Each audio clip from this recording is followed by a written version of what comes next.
Sebelumnya perkenalkan, nama saya Muhammad Lutfi Rahman Hakim dengan NIM 1412406002. Nah, di sini saya akan mengerjakan tugas dari strategi internasional yang diampu oleh dosen Pak Hafid.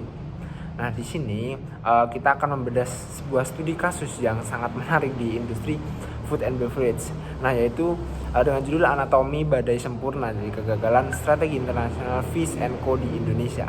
Nah, tepat pada tanggal 31 Desember 2022, sebuah era itu sudah berakhir di situ perusahaannya. Setelah hampir 2 dekade menjadi pionir casual dining, Boga Bahri di pusat pembelanjaan premium Indonesia, GF Culinary secara resmi mengakhiri kontrak lisensi Master Waralaba Fish and Co. Nah, ini bukan sekedar penutupan gerai biasa, melainkan sebuah manuver strategis yang radikal untuk melepaskan model bisnis yang dinilai tidak lagi rasional secara finansial. Nah, kalau kita lihat, di sini DNA kesuksesan mereka di masa lalu, Fish and Co ini terkenal dengan porsi besarnya yang sangat cocok dengan budaya berbagi masyarakat kita, ditambah penggunaan bahan baku impor yang berkualitas. Mereka menawarkan pengalaman unik ala pelaut Mediterania di mana makanan disajikan langsung di atas wajan yang ikonik tentunya. Strategi lokasi mereka juga sangat eksklusif, hanya menargetkan mall kelas atas dengan lalu lintas pengunjung yang tinggi. Nah, model ini mendominasi sejak 2003 hingga akhirnya terdistrupsi. Nah, kenapa mereka itu bisa terdistrupsi? Nah, kalau kita analisis VRIO menunjukkan bahwa parit pelindung bisnis mereka perlahan menghilang. Memang konsep mereka tetap bernilai dan diminati, namun konsep yang eksklusif pada awal 2003 ini kehilangan kelangkaan di dekade 2010-an. Masalah terbesarnya adalah konsep ini sangat mudah ditiru. Resep dasar fish and chips dan penyajian di atas wajan tidak bisa dipatenkan lagi. Akibatnya kompetitor lokal mudah melakukan duplikasi massal. Status akhir mereka hanyalah kesetaraan kompetitif. Mereka kehilangan keunggulan kompetitif yang berkelanjutan. Di sisi lain, mereka dibebani oleh struktur biaya yang sangat kaku. Terdapat biaya sewa properti eksklusif di mall premium, belanja modal interior nautical yang mahal, hingga beban valuta asing untuk membayar franchise fee atau royaltinya dan impor bahan bakunya tentunya. Hal ini membuat laba bersih terkompresi, terutama karena strategi harga mereka kaku. Terus manajemen lokal kehilangan kelincahan untuk bermanuver. Nah, memasuki fase krisis, badai sempurna datang dari faktor makroekonomi. Pelemahan rupiah meningkatkan beban operasional secara drastis, bertepatan dengan kontraksi daya beli kelas menengah pasca pandemi. Secara sosial budaya, Gen Z mulai menggeser loyalitas mereka ke arah value for money. Lebih suka mencari tempat kuliner lokal kayak hidden gem gitu daripada makan di mall elit. Teknologi juga menjadi pedang bermata dua. Kehadiran agregator seperti GoFood dan Cold Kitchen menghancurkan relevansi lokasi mallnya. Pengalaman makan di wajan yang menjadi nilai jual utama jelas tidak bisa ditransfer ke dalam kotak karton delivery. Hambatan masuk industri ini sangat rendah dan muncullah kompetitor seperti Fish Street yang menawarkan substitusi rasa dengan harga 50-70% itu lebih murah tanpa harus menanggung beban sewa mallnya.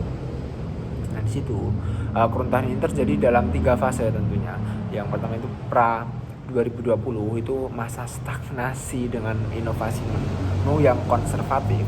Lalu pandemi di 2020 dan 2021 melumpuhkan lalu lintas mall total dan itu melucuti proporsi dari nilai mereka. Nah, puncaknya pada tahun 2022 model bisnis mall premium dan beban royalti mencapai titik patah finansial yang tidak bisa dipertahankan. Nah, jika kita simpulkan ada 4 akar penyebab kegagalan strategis ini.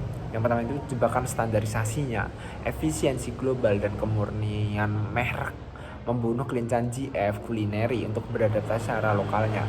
Kompresi margin kritis yang mana itu kombinasi biaya sewa mall dan royalti falas mencekik banget lah itu laba di saat penjualannya itu turun. Ketiga itu proposisi nilai, tanpa pengalaman dine in komoditas ikan dori mudah diganti pesaing murah. Dan keempat, masalah agensinya. Ini prioritas pihak franchisor yang menginginkan pendapatan royalti berbenturan tajam dengan pihak franchise yang menunjukkan ROI positif. Namun GF Culinary tidak bangkrut. Mereka melakukan manuver penyelamatan cerdas, di mana pivot dari pemegang lisensi waralaba menjadi membangun merek independen sendiri, yaitu Ocean Edge dan Sopastic.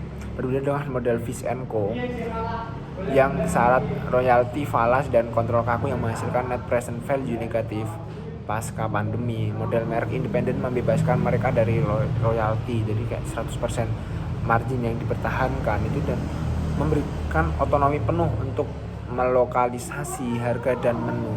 Ini adalah pengalokasian modal jangka panjang yang jauh lebih rasional. Nah, dari kasus ini ada 4 pelajaran yang penting bagi industri F&B gitulah.